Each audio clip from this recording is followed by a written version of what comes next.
But I think the most important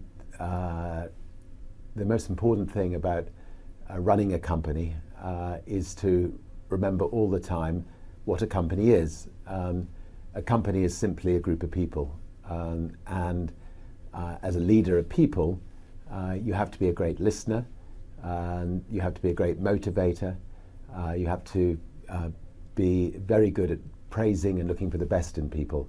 You know, people are no different from flowers. If you water flowers, they flourish. If you praise people, they flourish, and that's a critical attribute of a leader. You know, there is a very thin dividing line between success and failure. Most people who set up in business without financial backing, they fail at some times in their lives. And you know, I've only just stayed at the right side of that dividing line. For instance, just after we had a record company, I was fed up flying on other people's airlines. I felt that the experience of flying on other people's airlines was an unpleasant one, and I decided to set up an airline.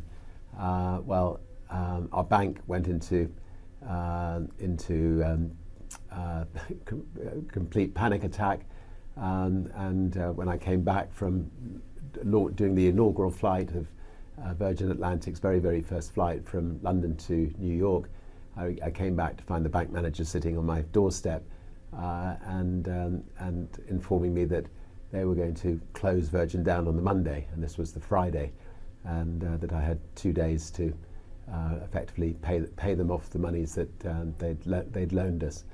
I remember pushing the bank manager out of my house, telling him he wasn't welcome, which is a dangerous thing to do to your bank manager, and then spending the weekend ringing around the world to all of the distributors of our music, asking if they could give us a temporary loan to get us through the following week, which they were good enough to do.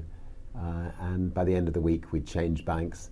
We'd actually managed to find a bank that was willing to lend us 30 times the overdraft facility that our bank had lent us, and we managed to survive. And I think, you know, the moral of that story is actually, you know, don't, you know, think of your bank as somebody that you're beholden to. I mean, don't, you know, I mean, people just don't move from one bank to another. Sometimes you need to be willing to step up and move your banks in the same way that you should step up and move your doctor on occasions. Or anyway, I learned from that lesson. Virgin does work very well without me. I mean, I used myself to build the brand, to build, you know, the sort of 300 or 400 companies around the world. But I also learnt the art of delegation.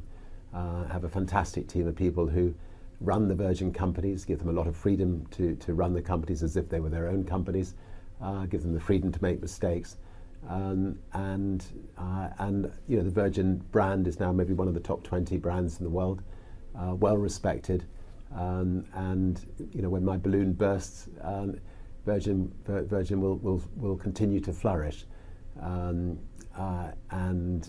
you know, maybe I add the icing on the cake on occasions. Maybe they'll have to spend a bit more money on marketing, but fortunately, you know, Virgin is in a state where it can you know, live on healthily without me.